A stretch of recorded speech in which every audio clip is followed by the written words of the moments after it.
If you love classic single-player shooters like Quake and Doom, then put down your Zima and turn off your DVD of Buffy.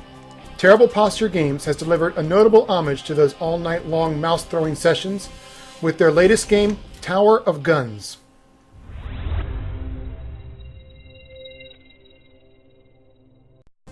Tower of Guns is a simple concept.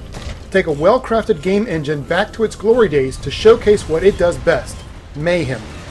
In this case, the game engine is Unreal. And I've said it before, just like I'll say it again, the Unreal Engine never gets old. The controls are smooth, the physics are solid, and the graphics and sounds are, well, above average. But more on that in a moment. The entire game is played inside a massive tower, and you must move from room to room in an effort to reach the top. There is some minor text to provide context, but honestly, how much context is needed when your only mission is to get from point A to point B without dying? And you will die. Quickly and frequently. This is mainly due to the game's core element, the random factor. Levels, items, guns, and enemies are all randomized for each room you walk into. However, this is not full random generation so much as randomly selecting one of several dozen room layouts and enemy placements. I played for 3 days and I occasionally ran into the same exact room about 4 times. But this is still enough randomness to keep the game challenging. And I mean challenging. Like trying to tie your shoe while hanging upside down by your feet, wearing a thong as supermodels snap pictures of you with their iPhones. It's that disorientating. Gameplay gets a 4.5. Now some players may enjoy the randomness, and in most games it's fun. But Tower of Guns has permadeath always on, and it's not a setting you can change. Permadeath means once you die for the first time, you are dead.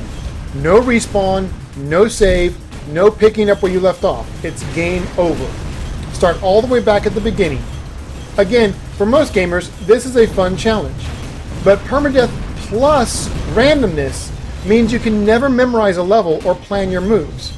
At least with games like Rogue Legacy and Super Meat Boy, you can play the same level over and over until you get it right. But in Tower of Guns, there is no way to perfect your playstyle. Replay value gets a 3. But this is an easy fix for developers if they would release an option to save your progress, because it is a game that I want to try and finish. As mentioned before, the graphics and sound are above average. The grungy comic book art style clearly draws cues from Borderlands, and it does appear the developers spent a lot of time on the models and textures. However, the lack of experience does manage to show from time to time when you encounter a clipping problem, such as getting close to a column and being able to see through it, or poor random placement of loot, which is placed far beyond your reach, even with your special jumping boosts. Graphics gets a 4, while sound gets only a 3 due to the lack of sound variety among enemies. With a total score of 4.5, this game is an excellent entry into the single-player FPS genre and deserves a spot in any shooter's library. I just hope that updates or sequels are released that show a bit more technical care and expertise in the future.